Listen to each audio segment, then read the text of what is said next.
is on. Okay, welcome back, everyone.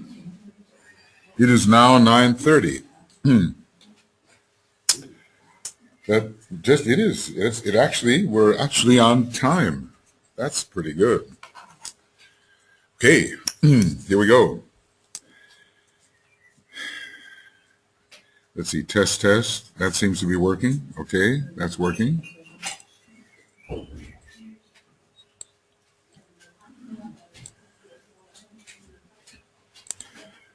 Okay, clear cold lighters, here we go. The clear cold light shines forth, and cold it is, and yet the heat evoked by the group love permits the warmth of energetic moving out. Is there anything you'd like to report about that experience of dealing with clarity, coldness, warmth, heat, spiritual energy, and group love? You know, I'm beginning to feel, I look at the back of the room here, I feel I have to reach across to, we didn't move the chairs back, or did we? Did we move the chairs back? No? Okay, it's okay.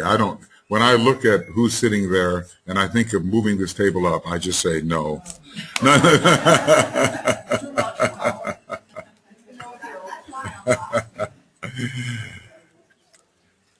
I guess I look at it as sort of the great defending wall, something like that. All right. In these words, you have the key to group initiation. Whoa, that's a major statement. The clear cold light shines forth, and cold it is, and yet the heat evoked by the group love permits the warmth of energetic moving out, the key to group initiation, and that is what we are studying in a way. All of this work is work that is going to prepare us for the very necessary process of group initiation, without which the time-space schedule of the planetary logos cannot be fulfilled. So the more we grow into each other in the state of soul, and the more we share a common consciousness, that fluid sensitive something called consciousness, the more we are preparing together to be presented during the next 500 years, we are told, by the various masters to the initiator for group initiation. DK just started the process in a way, you know. He introduced the idea, and it is just ideal for the Aquarian age. And I'm sure, when I think of the people I know and I look around and so forth, that we'll be participating consciously in this process. And it's a very encouraging thought to me. Like I said, my first experience with this was in Masonry in 1974, when, because of some of the crowding of the time, it seemed, people could not take the degrees alone. It was always considered that there's one candidate, and one candidate should go through all of this initiation alone. But there were more applicants in those days anyway, and we had to go through in groups of 3. And I didn't really realize that it was the foreshadowing of something that would be more common in the Aquarian age. So we have the key to group initiation. The light of the higher initiations can stream in when it is evoked by the group love. So this is such a defining statement. There's no higher initiations unless the group love is active in such a form that it can evoke the light of these initiations. So this really does tell us that we're going to have to approach together. We have a lot of individual work to do, of course, don't we? I mean, you know, no one can do someone else's work for them. We have to go into our own private space and work very hard, but we're going to approach together, which doesn't necessarily mean that everybody will be taking exactly the same initiation, but there can be an approach that is simultaneous. It's quite interesting to realize that if a certain number in a group have taken a particular initiation, then the group itself can, in a sense, take that initiation. I mean, look, he talks about the first initiation of humanity, right? Imminent. But how many really will technically be taking that first monastic initiation? Not really so very many, because he talks about the evolution of humanity in terms of many millions of years, and that even in the next round, there will be many people that are just stepping on the path. So when we're talking about the first initiation of humanity, it's like a certain proportion has to take it in order for the energies related to that initiation to flow in a beneficial way through humanity as a whole. And you see the analogy, right? That in the groups, he says, well, there has to be at least one initiate of the fourth degree in order for this to happen, or of the third degree, or 2 or 3. But when that door is open, then the whole group can benefit from certain energies, not that individually they themselves, each one will have taken the same initiation. So there's a difference here between the group openness to energy and the idea that everyone has to be standing at exactly the same stage on the evolutionary path, and all in a group have to be exactly candidates for the same initiation. It's a hierarchy, isn't it? Yes, Anne? Was there a certain percentage? Should it be 2/3 of the group? Well, you know, sometimes it seems like much less than 2/3 of the group. I don't know those figures.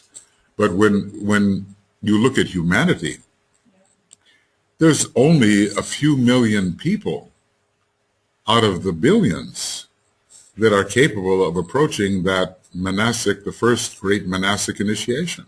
And yet it's enough to lift the whole group. And maybe that's what we're talking about, you know. Did you say a few million in the entire population of humanity? That's how I'm thinking of it. Okay. I'm not thinking of it as a very, very large number. When I say a few million, what? I mean, it could be in tens of millions, I don't know. Sometimes he talks about it. A number of millions, many millions, that kind of thing. But, you know, we have, how many billion people do we have right now on the planet? Not to say who's out of the body. See, we have 6, or is it growing to be more? 7 now? So the number who are really approaching the possibility of the initiator, so to speak, touching the 7th petal, which is basically what's happening there at this first initiation, that's not a big number. And yet it is 11, if you know what I mean. It lifts up. The light of the higher initiations can stream in when it is evoked by the group love. So this is such an important thing to cultivate. It's not just group mind, which is very good and which is something that we want to have illumined, right? The group mind. But the group love is another quality, and it's not personal attraction. It's not liking and disliking.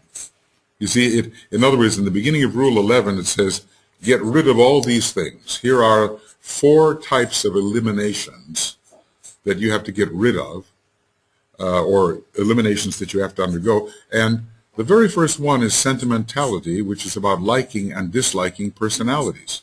That's the first thing to go. So you, and then you, yes? Second initiation, how many of them in the world today? Oh, how many second degree initiates? You know, I couldn't say. I can only say less. Yeah, thousands? I think that's reasonable. I think that's look, you know, I don't even want to hazard a guess about that. It's just, millions.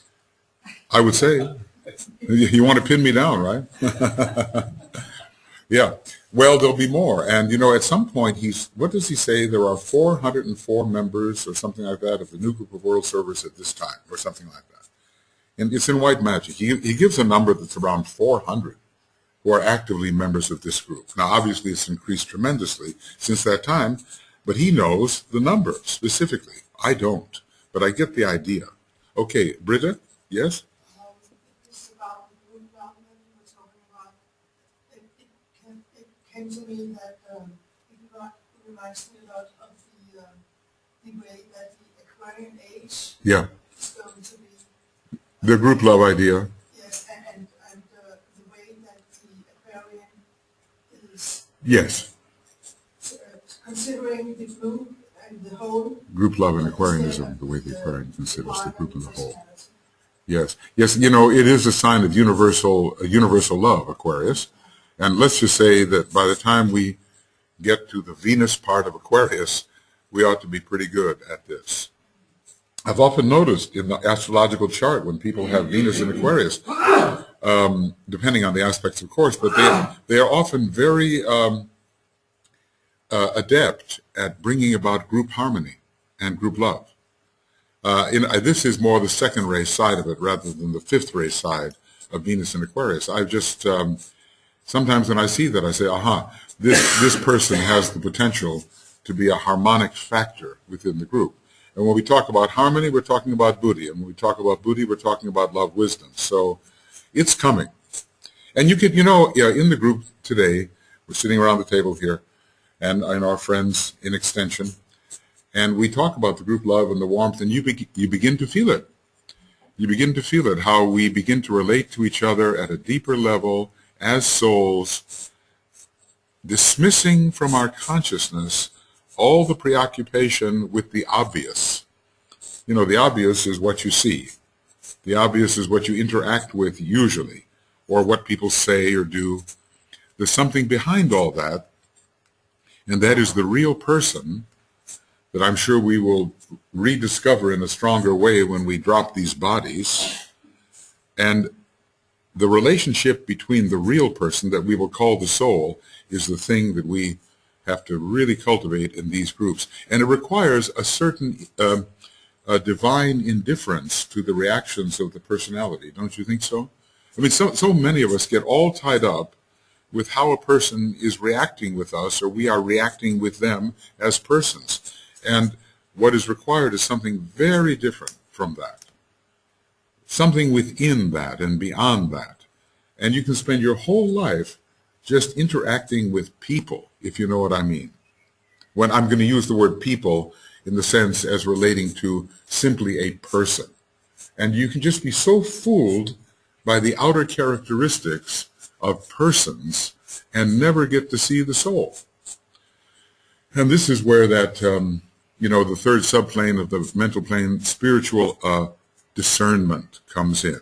When you're dealing with a person, can you discern the soul? That's what I always tell myself. Because discerning something means that you are seeing something that most others don't see. A discerning person is able to detect in a normal presentation of data something else that most people don't see.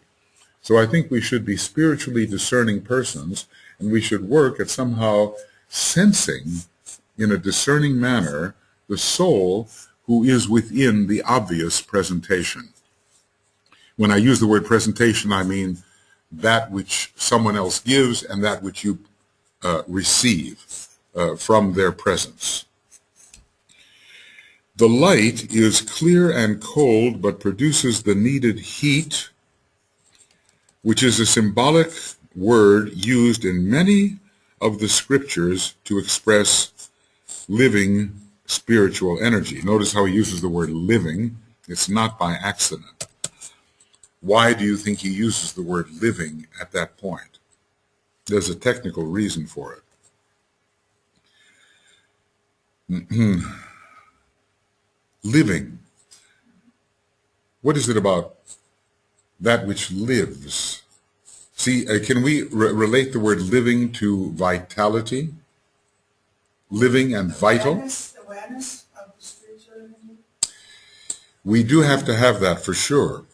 I guess what I'm trying to say here is I'm always keeping the map of the cosmic physical plane in my mind. This map. And there is no livingness. Wait a second, I have to. No, that's right. Excuse me, just 1 second. I'm hearing my own voice echoing. There is no livingness until you touch the Buddhic plane. In other words, this is the vital body of the planetary and solar logos. And that's why he uses the word living spiritual energy, because it relates to the spiritual triad, especially the higher two levels of it, which are found on those planes where life begins. And the vitality, the etheric vitality of the planetary and solar logos actually begins. Now, sometimes I differentiate, and I say, well, really, the vital body of the planetary logos includes the higher mental plane and doesn't really begin on the logoic plane, but that the vital body of the solar logos is the higher four cosmic ethers. So he's saying, please turn towards the spiritual triad, and especially towards the Atmic and the Buddhic aspect of the spiritual triad, if you want to have the kind of heat that he's talking about. Now, this is a kind of contradiction to the very first rule for applicants. Let the disciple search within the heart's deep cave. If there the fire burns bright, warming his brother, yet heating not himself, the hour has come for making application to stand before the door. That type of heat is different from the heat discussed in the advanced rule, is it not? Because we say, look into your heart's deep cave. If the fire is burning bright, which is solar fire, warming your brother, but not heating yourself, meaning stirring up your own fire by friction, then you are ready to stand before the door. So there's two use of the word heat. And in the earlier rule, heat means Mars, means fire by friction. In this rule, heat means Buddhic warmth, triadal energy, spiritual energy, something that's even higher and more animating than the energy of the soul or the egoic body. So he's taking us right up there into the realm of the spiritual triad and saying, look, build your antikarana and get used to these energies, because it is required, especially for group initiation. So this light is clear and cold, but produces the needed heat, living spiritual energy of the spiritual triad. I said spiritual energy and not soul force. Now, sometimes we talk about soul energy, don't we? No. We don't? We talk about personality force. You never do. You talked about personality force and soul energy. But here, he's lifted the game. Now, the soul is the force, and the triad is the energy. He can lift the game again, and then what would he do if he keeps on lifting the perspective? Just keep on lifting, because energy is above force, right? So the spiritual triad becomes what in relation to the monad? Right? The spiritual triad is the personality of the monad, as if the monad were the soul. So we will have triadal force and monadic energy, won't we? We can keep on raising the perspective. And herein lies the distinction which you will someday have to grasp, meaning when we actually begin to focus within the spiritual triad, which means we care more about the planet than we do about our individual super self. The accumulation of everything we've been for hundreds and even thousands of incarnations. That's our individual self on the higher mental plane, very precious, and one day we care more about the divine plan itself than that particular configuration of virtue on the higher mental plane. This group love is based upon the egoic aspect of the will to which we give the name sacrificial love. The egoic aspect of the will to which we give the name sacrificial love. Well, okay, what's he saying? The sacrifice petals, do you think? Is that what he's talking about? Because, in a way, the whole initiatory program doesn't even begin until the sacrifice petals begin to unfold. So the will begins to make its presence felt, especially through the sacrifice petals, and then, of course, through the synthesis petals and so forth. But here, through these petals, the Atma, or the spiritual will, begins to make its presence felt, and yet, because it is the soul we're talking about, it is the heart center of the monad, and so the whole thing is a demonstration of the love energy. The whole egoic lotus, a demonstration of love energy. I was just reading, because of how things are around here, one tends to read some of the healing material, and there is, in the second ray technique of healing, there ends up being a need to align the heart between the shoulder blades, the heart in the head, the 12-fold egoic lotus considered as a heart center of the monad, and there's an implication that there's a 12-fold structure in the monad itself, which is the source of all of these 12s, and which has to be aligned with them as well.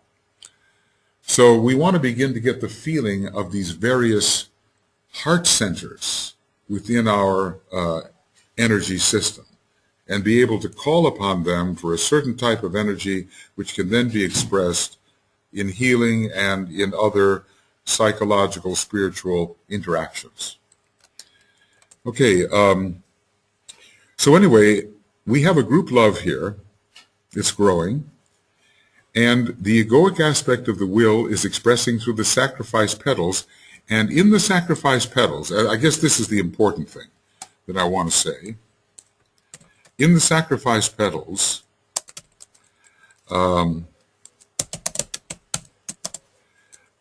we are expressing sacrificial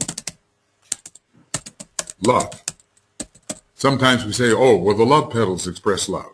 Well, remember, the whole ego expresses love. The whole ego on the higher mental plane expresses love. So through the sacrifice petals, we are expressing sacrificial love. Now just think about our group and our groups, and the way that an attitude of sacrificial love promotes group love. Just ponder on that for just a moment.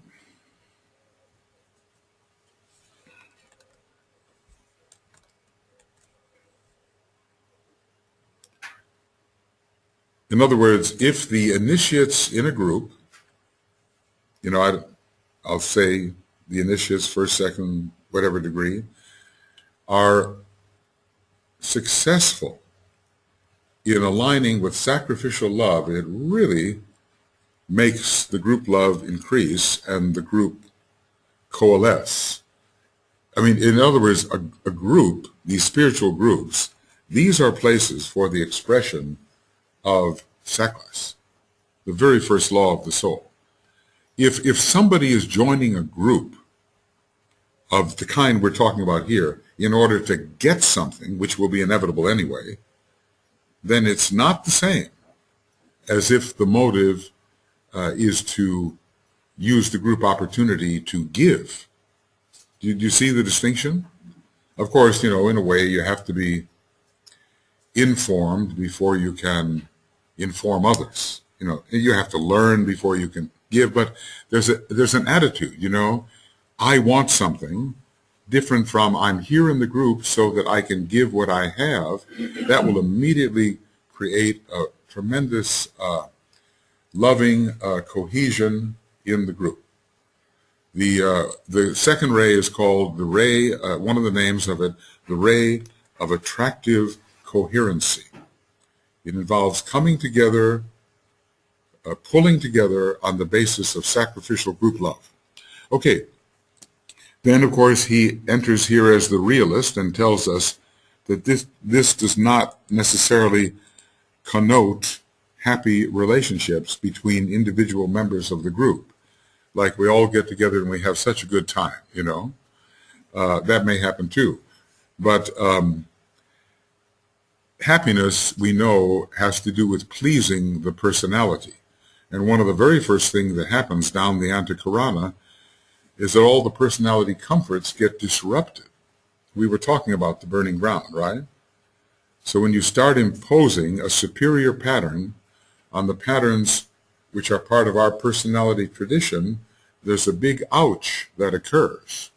This is a big training. I think about these young men that go into the military, you know, and they have to go through this drastic training process. And now young women too. It's such an imposition of a different way. And all the things that they had considered comfortable in their lives are completely disrupted. And I really wonder if there's such a difference between normal military training and esoteric training. You know? I mean, esotericism is a lot of fun. We get together and we discuss great ideas. Isn't that great? Okay. But when we really submit ourselves to the training, then what? Then down the Antakarana comes these great archetypes, and they are imposed upon the patterns that we have made. And you know the archetypes are not going to give way. The patterns we have made that we call our conditioning, that's what's going to give way. And that is a friction, and that is a burning ground.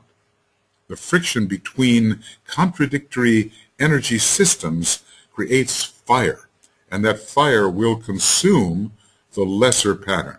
That's another way of looking at the burning ground. So, happy relations between individual group members, not necessarily. It might presumably lead to unhappy, outer, superficial interplay. But basically, it leads to an unalterably staunch loyalty underlying the surface of outer life. Have you seen this in politics sometimes? Where outwardly people really can't stand each other as persons. But somehow they are so connected with the same purpose that their adherence to the same purpose overrides any liking or disliking of the personality, and they just put the liking and disliking aside and they unite on the basis of purpose. Have you seen this? I've seen this, in some of our, I keep on thinking about Bill Clinton and his wife Hillary, and how they are really united in the area of purpose. But of course, their relationships have been full of friction. But somehow they seem to have set that aside in the interest of the greater goal. Have you ever been in a situation where you had to do that? To forget the person you're dealing with and remember the purpose you both represent? I think we have to learn to do that more and more. I think when a bunch of generals get together, like Finn is talking about, he loves to talk about General Patton and Eisenhower and Bradley and Montgomery. It's almost like he was there or something, although I think he was 4 years old. But anyway, whatever. Those guys, on the personality level, they may have had very little in common. Some of them were diametrically opposed, but they had to adhere to the same purpose. So it's really a question of putting first things first, isn't it? Putting principles before persons. Principles before persons. Triad before soul personality. Because soul is in the realm of quality. Do my qualities harmonize with your qualities? What if we're on different colors? What if we're not on complementary colors at all? Those qualities might clash. You might have a clash of color, a clash of sound. But from the point of view of principle, so what? So the colors clash. Something else holds us together. And we're going to have to learn to put first things first. unalterably staunch loyalty underlying the surface of outer life, even if the outer life can be frictional at times. Is this clear, I suppose? Right? You know how it is, no matter what we learn in our heads, we're still a little bit subject to the astral body and to liking and disliking. And it's remarkable how disciples can take things personally still. You know what I mean? And that, of course, we have to outgrow that. And we all do it. We take things personally. That's why the solar plexus and the astral body present such a formidable foe in a way, and why the second initiation is so tough to overcome those attractions and repulsions as if they are secondary. Okay. All right, just going on here. The master's influence, I always enjoy this section. The master's influence, as he seeks to aid his disciple, always produces transitory turmoil. You know, all these people, they wrote out their applications. Yes, Master DK, I'd just love to be in your group. What an opportunity.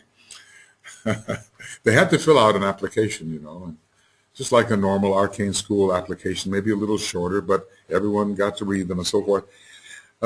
So the master is going to influence their lives and produce a transitory turmoil. Now notice DK's use of the word transitory. Transitory from the angle of the soul, but frequently appalling from the angle of the personality. I think that's so amusing, you know. The eager personality, thinking about what it can get by association with the master, wants to get into the group. And then this great disruption occurs. And, you know, the English word appalling is really a very strong word. It means that you are absolutely aghast, you are shocked, you are horrified, you are completely undone. You don't know what to do, you don't know what to say, you're appalled, you're paralyzed, your jaw drops. That's appalling. So, you know, we have all of this ahead of us. I have to smile when I think about that, because it seems like such a great thing to be in association with the masters. Just imagine trying to abide Master Moria's presence. I once had an experience with this in a group, and we were, you know, in the early days of 1997 or so, we were forming the first incarnation of these new esoteric schools, or at least our attempt to move toward them. And we had this meditation in the Moria College of the time. Now it's changed into the Federation. And I do believe the presence of Master Moria was there, because I've never felt a more weighty, oppressive energy which did not allow anyone to move. It was like you were locked in place by this incredible, powerful, down-pressing, Vulcanian energy.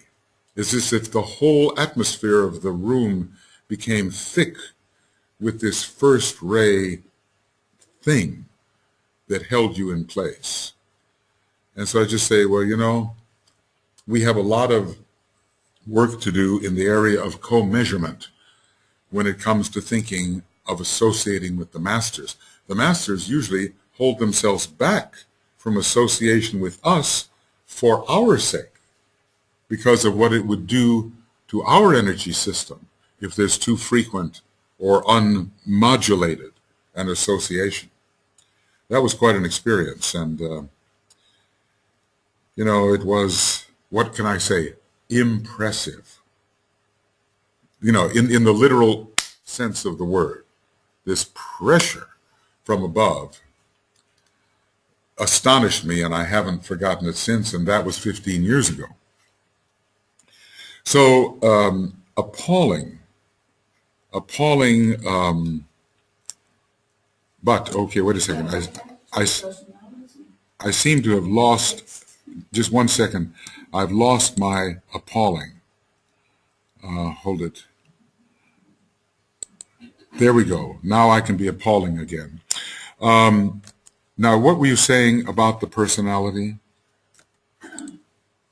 You're missing something in the text. I don't know. Yeah, the text suddenly went. I erased something. I'm always erasing my text, you know. I do my best.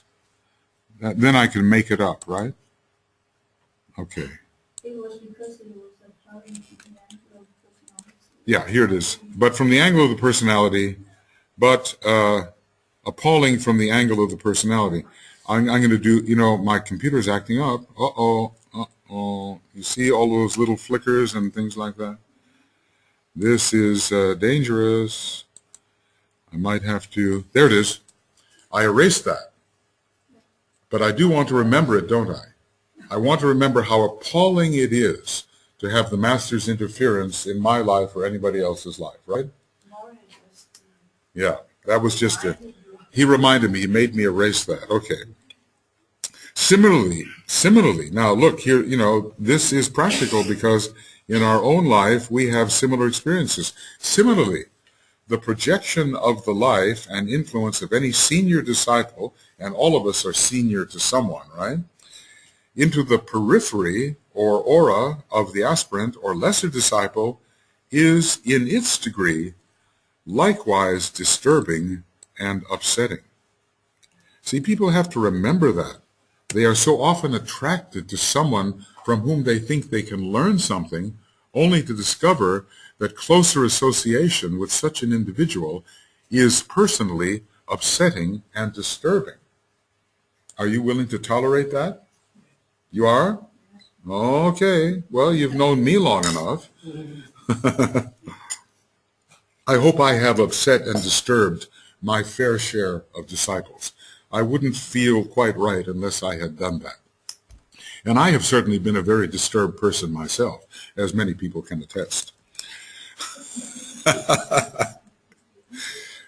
Oh well, so we seem to grow by a series of unintentional disturbances. This is a point which should be carefully borne in mind, both as regards the disciple's own reactions and training, and as regards any effect which he may call forth in the life of a probationary disciple or lesser disciple in his own sphere of influence. We have to remember this because, you know, what happens is that people start to blame you. I don't know if you've experienced this. They start to blame you for the disturbance they feel in relation to you. You know, they wanted to come, and then they feel disturbed, and then they blame you for disturbing them. And it's not any deliberate thing at all. It's just energy systems locking in with each other and creating friction because they are not yet harmonious. So that's what lies ahead to us of us as we approach the ashram. Personal disturbance, which has to be managed and made to be very secondary. His English words are just excellent. These intrusive influences and their consequent effects, which are produced upon any individual or a group by a master or senior disciple, are usually interpreted in personality terms and are very little understood. In other words, you did something to me, personality terms. And then, of course, that gives the approaching disciple the excuse to withdraw. I feel very uncomfortable when I'm around you. Obviously, you're not my teacher. Know what I mean? This is interpretation in personality terms. Yes, Lona. I'm thinking about the word irritation. What was that word? Irritation. Irritation. Is something about is that the irritation you're talking about? Or? I believe that is one of the phases of the irritation we're talking about, which is basically a Martian condition of being stirred up in an inharmonious, chaotic manner when confronted with environmental energies or even with very coherent energies from the master. But after synchronization of vibration, then this irritation is reduced and a more Venusian coherent interplay begins. I was thinking about, we were talking about these healing rules, and there was this part of it: let the healer concentrate the needed energy within the needed center. Let that center correspond to the center which has need. Let the two together synchronize and together augment force. So, someone needs to be healed. You're the healer. You have a chakra. This person has a chakra. You concentrate energy in your chakra, all, in the light of the soul. And then you synchronize the same chakra with the other person. And at first, I would say there has to be a clash, because the chakra energy of the healer is in such a different harmonious condition compared to the disrupted center of the one to be healed. It's like two energy centers coming together and an initial friction which has to give way eventually to a more Venusian harmonious interplay. Now, you have more experience with it than I do, but I would say we're talking here about energy systems coming in touch with each other and going through a period of adjustment. And some of that adjustment may be initial irritation on the part of the less organized energy center. But I think that DK tells us that even the master can have this sense of irritation. Even the master, Yes. One of the last things for a master to get rid of is a sense of irritation. Isn't that it? A master cannot afford to be irritated with his student. Otherwise, the student will disappear in a puff of smoke. If we as disciples have to be very careful about how we speak and how we think, because it can have an unusual impact upon people, then just imagine how careful the masters have to be. You know the story of Master K.H. I've mentioned this, but it was back when he was probably a third-degree initiate, back in Pythagorean days, and he became irritated with a student. I guess some students deserve that, but this particular student, he let Master, or rather Pythagoras, let his irritation be felt. And then this student went out and committed suicide. Sensitive student. And that was a huge lesson in the life of Pythagoras, K.H. Then from that time on, he never again released anything of that nature in the direction of a lesser disciple. What a terrible lesson to have to learn, and of course how terrible for the student also. But sometimes when you do something that is not quite in control and it has a very dire effect, it teaches you a lasting lesson. Now, I forget where I heard that, but it is, did I read it? Did I hear it? But it sounded right, because apparently K.H. is so considerate, so very, very considerate about what is said. Although sometimes you read the Mahatma letters and, it looks pretty straight. On the other hand, DK tells us that not so many of the Mahatma letters were written by the masters, but were written by HPB as if the masters were writing them. So I don't know that story completely, but she certainly had an inside line to their thinking, but they were not actually the authors of many of them. Yes, Eric, yes. We have a saying in Danish, Saying in translate Danish. like this, tolerate Michael or tolerate anything. If you can tolerate Michael, you can tolerate anything, right? Yeah, tolerate Michael or tolerate anything. Or tolerate anything, yeah. Thank you. Okay, so these reactions, he says, are not usually understood. But we have to put these reactions simply in terms of the language of energy. We must not look at them personally at all. These are energy units, energy patterns coming in touch with each other and having the same kind of inevitable interactions as you would expect in a chemistry laboratory when you bring different substances together that are patterned in different ways. They are nevertheless aspects of the higher will in some higher disciple, and are, his words, of course, are so graphic.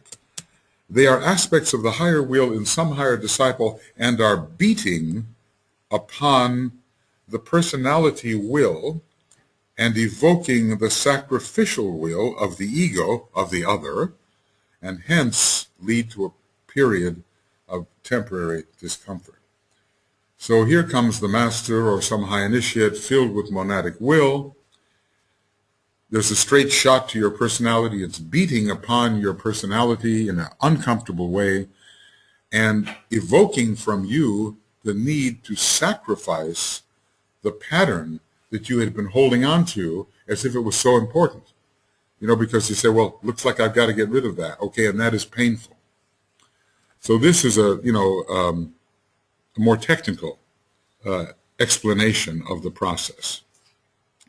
The higher will and some higher disciple is beating upon personality will of the lower disciple, evoking the sacrificial will of the ego, and hence leading to a period of temporary discomfort. I think I felt this once. I went to work in the arcane school and at the headquarters in the arcane school 32 years ago. And I thought it would be just wonderful to work there. And I learned that my expectations and the culture of the place, which was, I think, based upon the sort of first-ray approaches of Mary Bailey at the time, were somewhat discrepant. And so, a lot of new people experienced pain when they came in. The same thing with Meditation Mount. Have you ever been to Meditation Mount? Yes? It was really beautiful, isn't it? It's just wonderful in the hills of Ojai, that peaceful valley where Krishnamurti did his teaching, and they say there never was a war there and everything's beautiful. But, you go into this idyllic place, lovely, and you try to work there for a few weeks and you're pulling your hair shortly because there's some contrast with what's there and what your expectations were. So we have to be ready for these frictions. Tolerate, Eric, tolerate anything. This, the aspirant and the inexperienced disciple resent and blame the evoking source for their discomfort, instead of learning the needed lesson of receiving and handling force. Well, you see how impersonally Master DK treats this? This is an impersonal energy treatment of the whole problem. And that's why it's so good that in groups such as our own, from a beginning, we have studied the rays. We have studied astrology. We have studied the chakra condition. We are trying to look at each other as energy units. It puts us in a much better place to interpret these inevitable kinds of unpleasant interactions. Any thoughts? Any questions? Okay.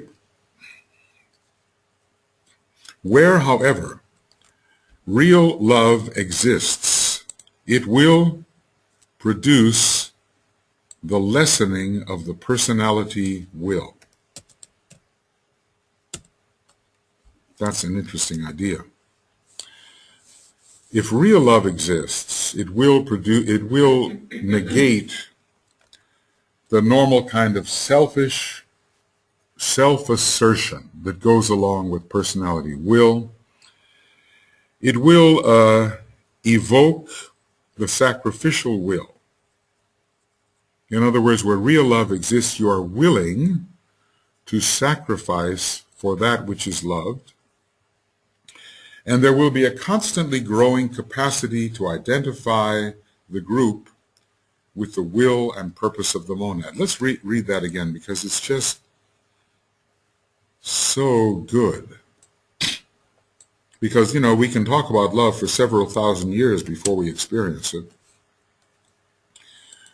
Where, however, real love exists, it will produce the lessening of the personality will, the evocation of the sacrificial egoic will, and a constantly growing capacity to identify the group with the will or purpose of the monad. So, you know, you could take that sentence, it could be your seed thought for months. Just that. What do you think? Anybody have a statement you want to make about that particular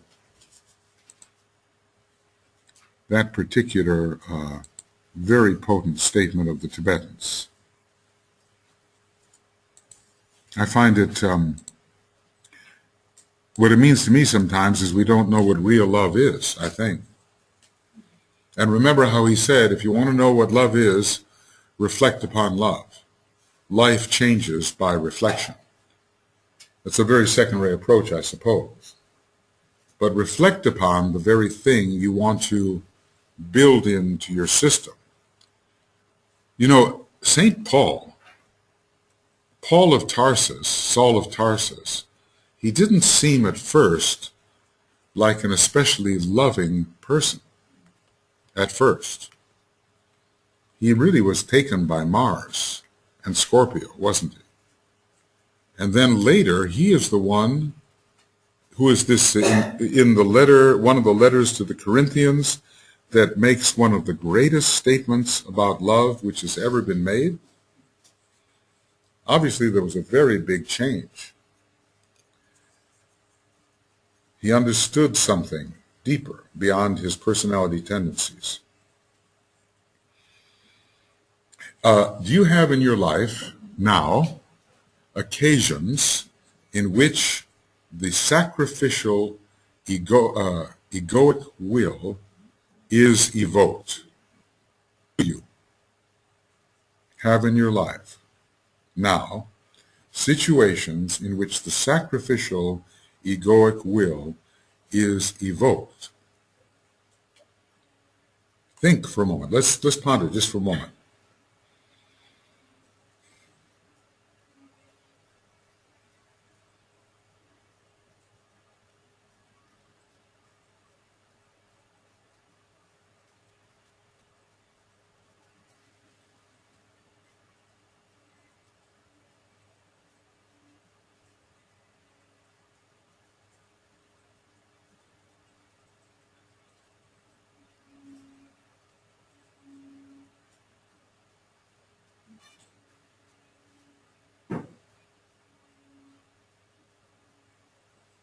Have you found something in which this is existing in your life, or has recently existed, or you anticipated existing?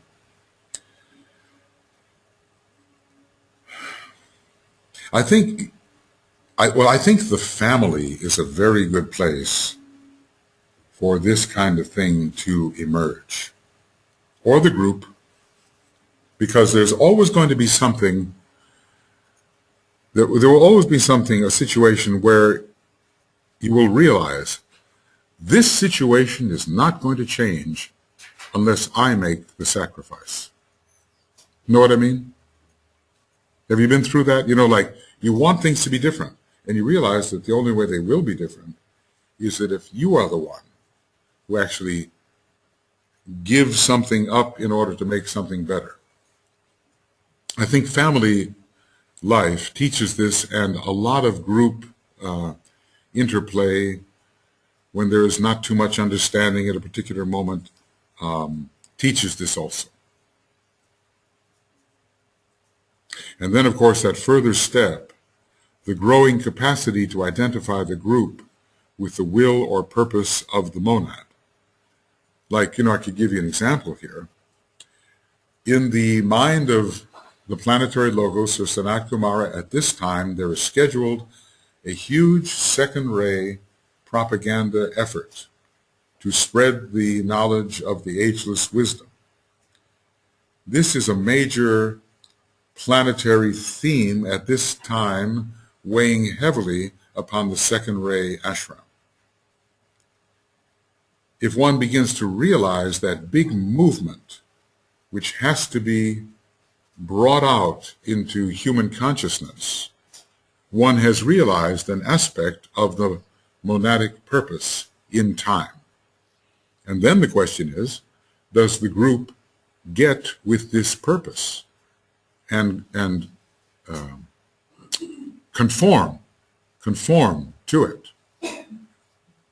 That is a question, and it's up to the group to see whether it has within it the willingness to go with this larger push coming from the planetary logos himself, according to the ray cycles. After all, it's the period of the forerunner right now, isn't it? We're in the last 13 years of the era of the forerunner right now. And a tremendous illumination is supposed to pour forth from the second ray ashram. So knowing that big purpose, what does it mean to us and what does it mean to the group? And could it mean more? And we all know it could mean more. And then we would be forced to think and choose and decide where we will lay our energy, wouldn't we? Okay. The progress of the group is therefore, this is another one of those amazing statements. The progress of the group is therefore from one burning ground to another, each burning ground being colder and clearer than the preceding one, but producing sequentially the burning fire, the clear, cold, lighted fire, and the consuming divine fire. Looks to me like another good seed thought for a number of months. Wow, I just am amazed at Master DK's capacity to bring, it's like a whole book together in one sentence. Let's look at that again and see what our thoughts are about that. The progress of the group, and I'm speaking to us as if we are a group, okay, because in a way we've been studying together for a long time, so many of us. And, out of this group come certain activities related to the full moon work and other things. And I'm including the wider group here of people that are involved in the esoteric education movement, the faculty of the Moria Federation, and other people who are doing things in their own way to bring about the spread of the knowledge of the ageless wisdom. I'm including all of us in a loosely formed group which has this type of purpose. The progress of the group is therefore from one burning ground to another, each burning ground being colder and clearer. Sounds like a contradiction, doesn't it? Than the preceding one. It's fire, so how can it be cold? Being colder and clearer than the preceding one, but producing sequentially the burning fire, the clear, cold, lighted fire, and the consuming divine fire. And of course you have the different levels of the cosmic physical plane indicated in those last three words, don't you? The burning fires is suggesting fire by friction and the effect of monadic fire within our personality vehicles. The clear, cold, lighted fire is on triadal levels. The consuming, and there's your trigger word, the word divine. He is usually discriminating between the word divine and the word spiritual, right? Spiritual has to do with spiritual triad, and divine almost always has to do with the monad. So the divine consuming fire. we're going to learn in one of the future rules that God is fire.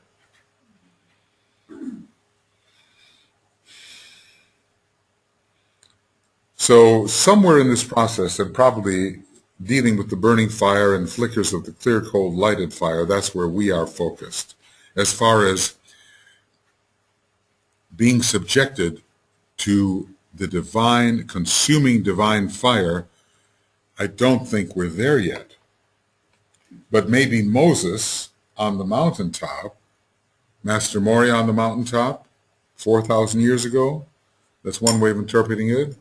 Maybe he was subjected to this consuming divine fire when he became, in a way, the burning bush which burned but was not destroyed.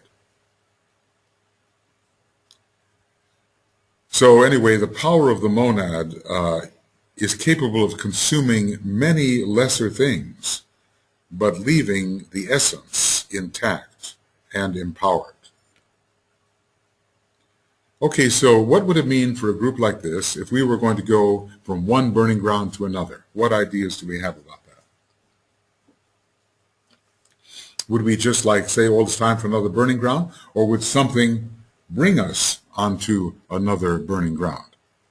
What would happen that would make us move from one burning ground to another?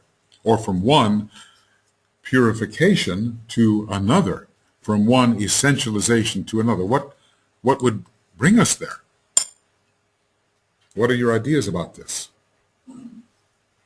What would bring us from one burning ground to another? Yes, Anne? It could be a crisis. A crisis, yes. And again, do we wait for crises to happen or do we produce them? Trick question, of course, but DK says, well, make your own crisis. But you don't just sit there in front of the crisis pot and start to stir it and say, let's have a crisis. What brings on the crisis? This is what's important. Yes, Ella. Your determination to stand. Yeah, yes. That's one thing for sure. The determination to stand brings on a crisis, or similarly, the determination to move forward as a group brings on the crisis. See, they're both first-rate things. The Leo part, you stand in the center. The Aries part, you move forward. Either one of them will produce a resistance. There's all these forces that want to distract you, okay? So when you stand, you're immediately putting yourself in tension with the forces of distraction. Because in my opinion, when you stand, you say yes. You say yes, yes. You do that, and then you move forward. Well, okay, you can. You want to. Is standing moving forward? You can say so. You can say so. Whenever you throw yourself against the elemental tendencies or the lunar tendencies, the so-called world of the moon, of the elementals, you're going to have friction. You're going to have cross currents. That's really what a crisis is, isn't it? In energy terms, cross currents. See, a current of energy is going one way, another current of energy is going another way, and they interfere with each other and produce friction and discomfort. And it's sort of a kind of a fire by friction type of heat, which is not very pleasant. And that will last for a long time because it's all. You say it could last for a long time? I think it could last for a very long time. I think how it goes, if you look at the sort of Kundalini picture of the rising eight, there's going to be moments of resolution, crisis, resolution, crisis, resolution. It's always going to be disharmony, harmony, disharmony, harmony. There's always going to be moments when you overcome the frictional factors. And then you move forward again, or as you would say, take your stand even more at a greater point of tension, which is the same as moving forward. And then you're going to produce more frictional factors as you rise, as you ascend, as you stand. It's all the same, rising, ascending, standing, because when you stand, you always stand at a new point of tension. And if you're at a new point of tension, there is an increase in resistance by those things that do not share the same point of tension. Yes, Lona. I'm thinking of standing, the decision to stand in the light of the soul all the time. Seeking to stand in the light of the soul all the time. Yes, yes, yes. And even, yes. And then we also have this phrase, standing in spiritual being, which suggests a kind of an antichironic standing along that line, which even touches the triad and the monad. So the more higher power we bring in at a certain point of tension, the more our environment will be in conflict with it until we overcome the environment through the power of the higher energy. We have to be ready for that. Do you think that when Christ went into the lowest levels of society, there wasn't a stir? There's this incredible energy that he is, and he goes into this place where respectable people won't even go because the energies are so low. But of course, he had another thing working for him, an incredible ability to know the person he's talking to and to harmonize energies and to modulate his radiance. Because, masters don't necessarily let all their energies out at the same time. They play upon their energy system in a very skillful way according to whom they may be speaking to. That's what Master Moria, he says, always speak proportionately to your listener. So I guess he could go there and somehow people could feel they had something in common with him.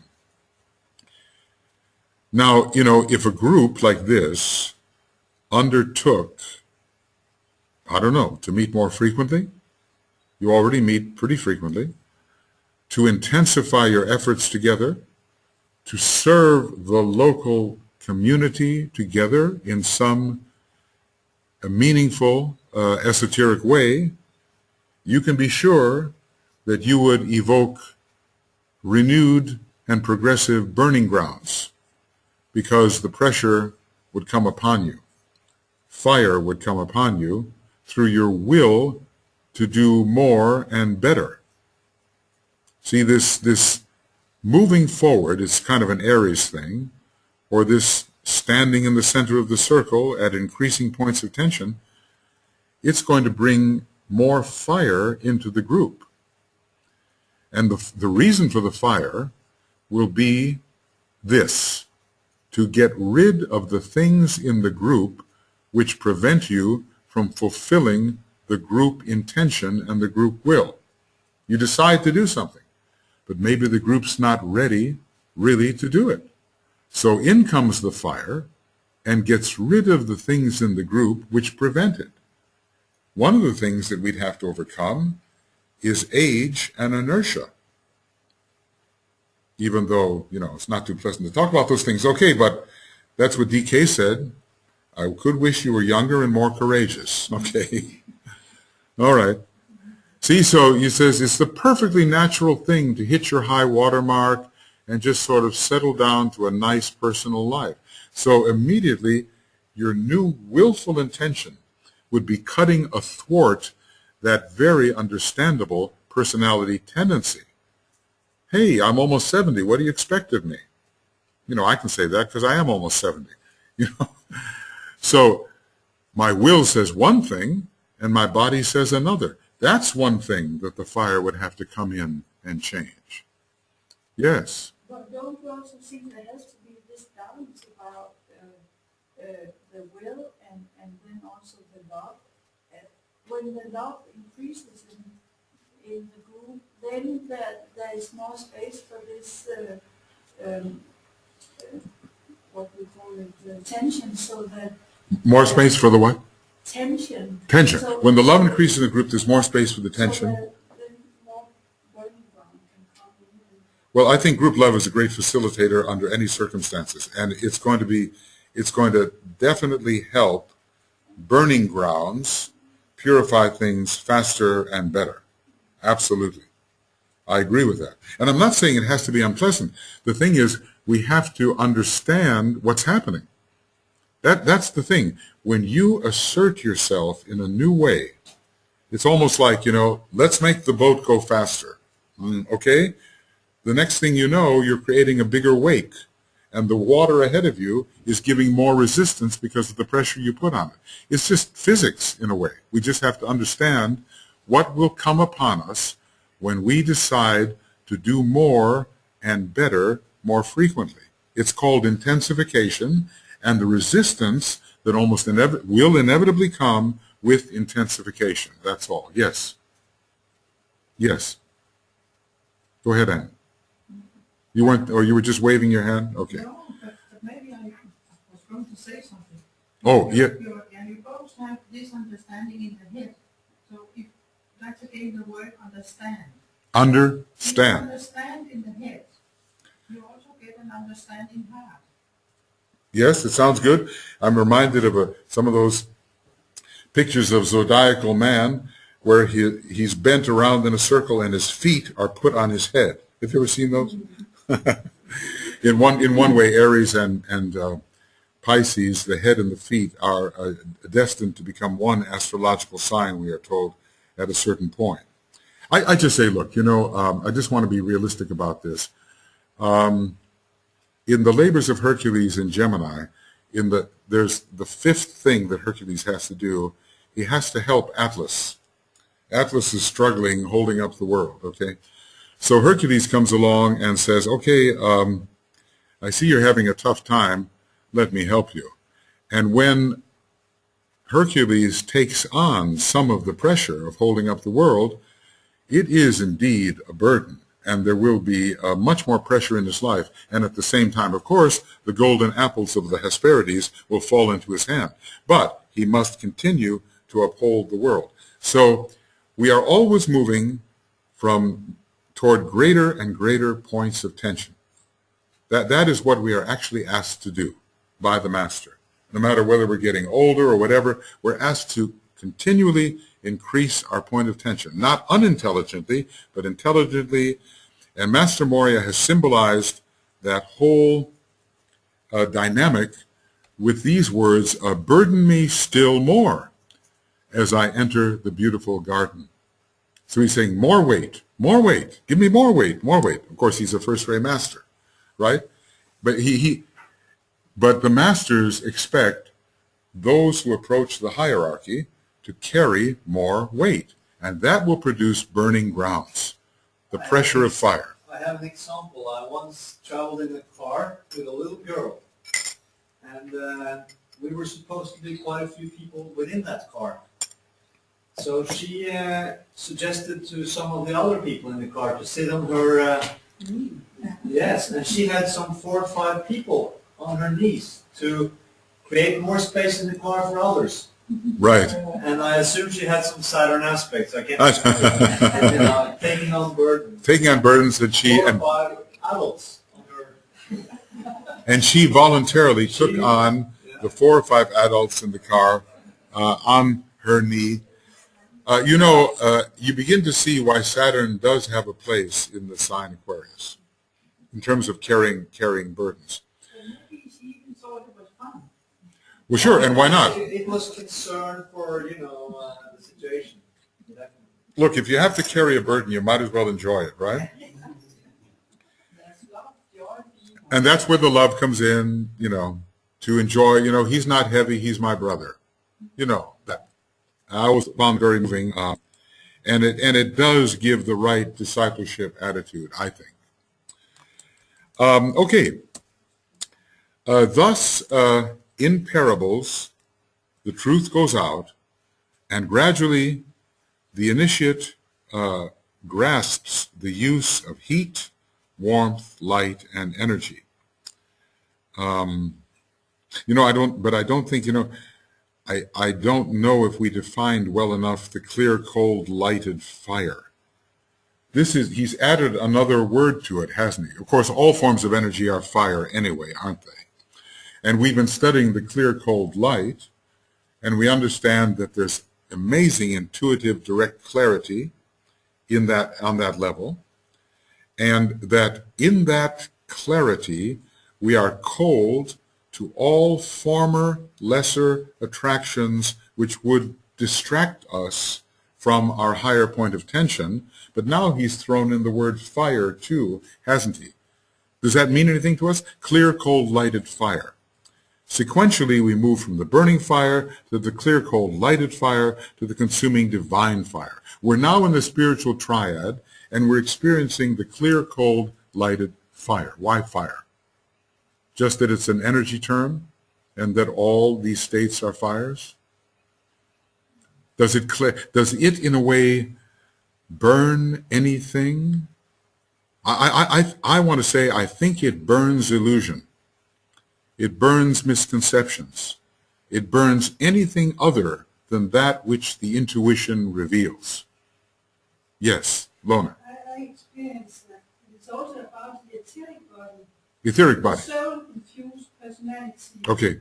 is more and more in control of the soul. Soul-infused personality is more and more. Two ways of looking at it. Yeah. Okay. the etheric body. This is a fire too. So you're looking at this in relation to the etheric body and the increasing control of the soul through the soul-infused personality. See, what I was doing was I was also talking about etheric, but I was taking it up onto the cosmic etheric. I was dealing with the Buddhic plane as if it is an etheric plane. So, of course, there will be, in our whole relationship of this personality and soul, there will be a reflection of this antichironic process. See, it seems to me that one of the things DK is trying to do in the rays and the initiations is he's trying to refocus our consciousness in the spiritual triad, ideally, or at least in alignment with the spiritual triad. He's saying, I think, you have achieved quite a bit of soul infusion, you more advanced disciples. Now it's time for you to move into a whole different point of tension, which doesn't mean you can let the other point of tension go. You still have to be the soul-infused personality.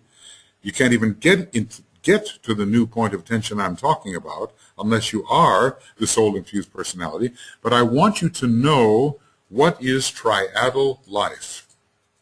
In other words, I want you to know what it means to be impersonal.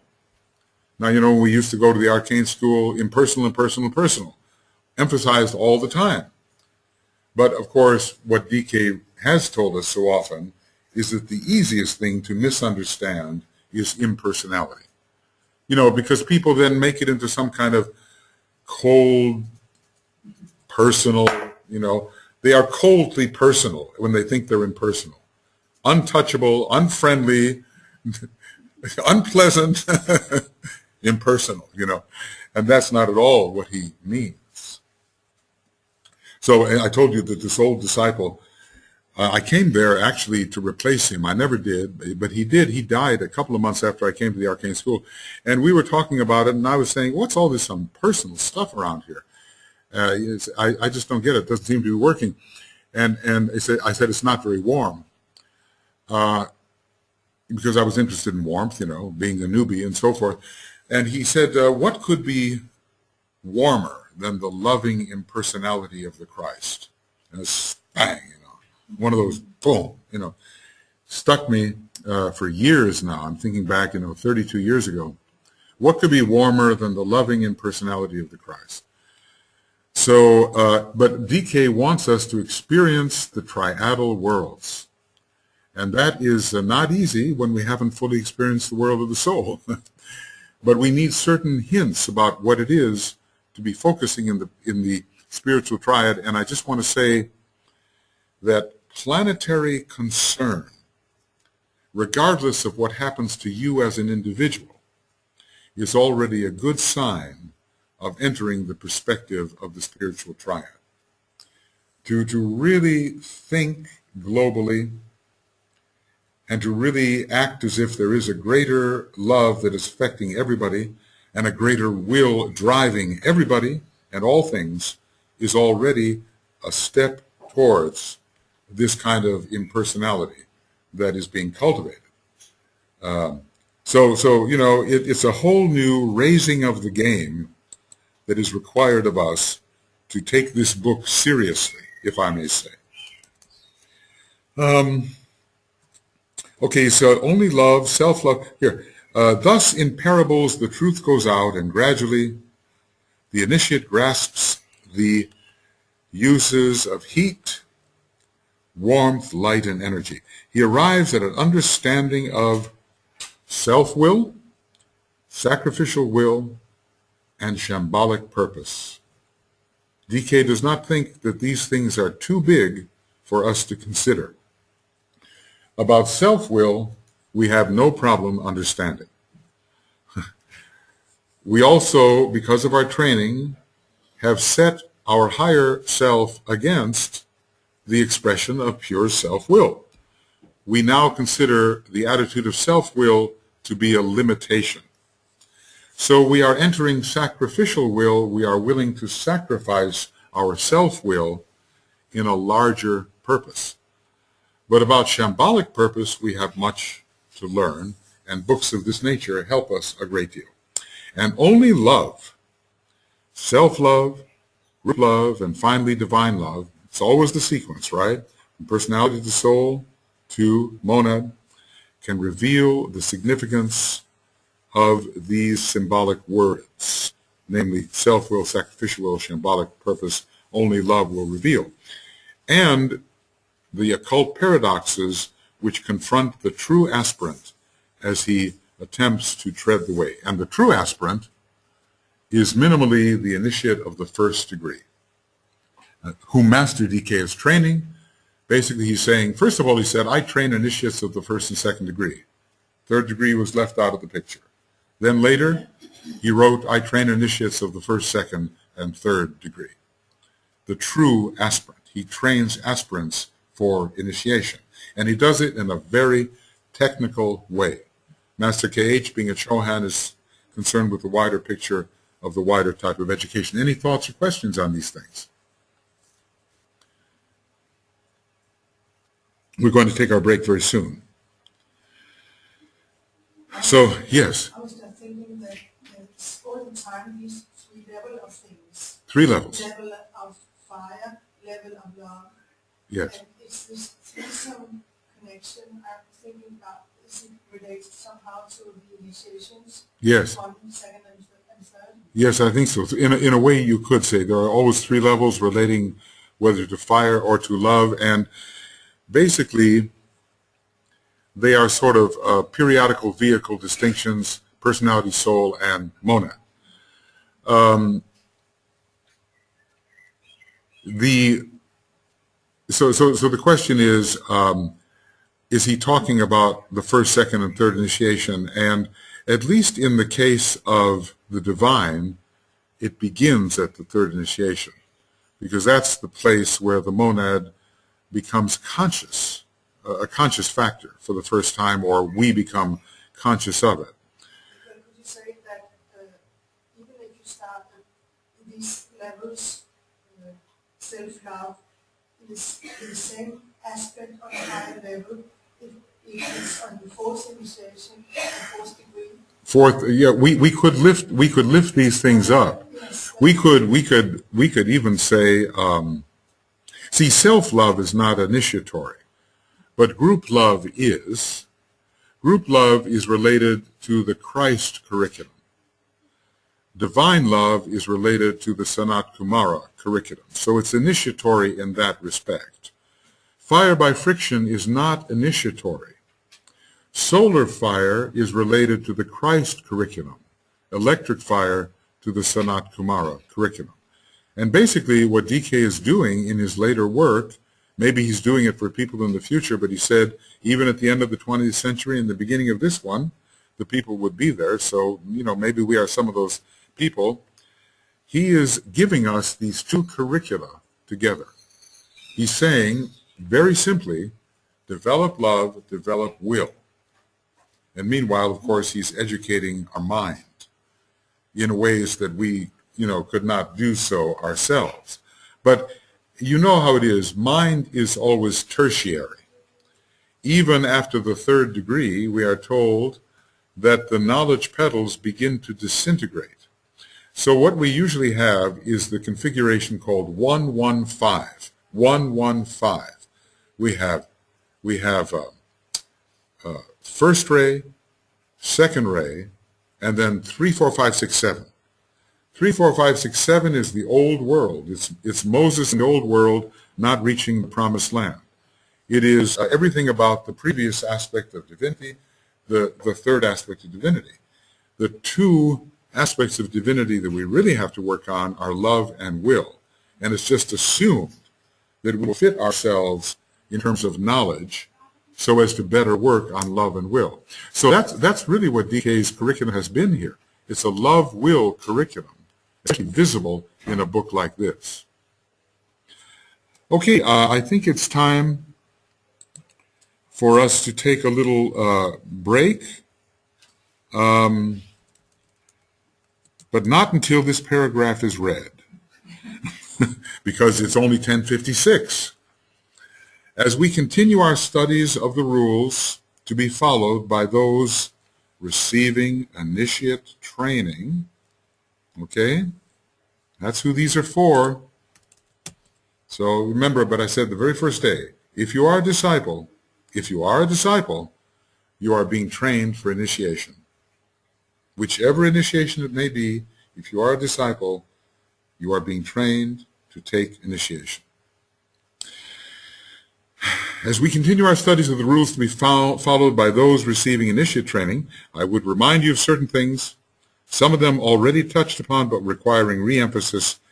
Any usefulness which these rules may have for you will be dependent upon your grasping a few basic ideas and then proceeding to make them as factual as you can, as factual as in you like. So after our break, we will deal with these few basic ideas which have to be followed or obeyed if these rules are going to be at all helpful, at all useful to us.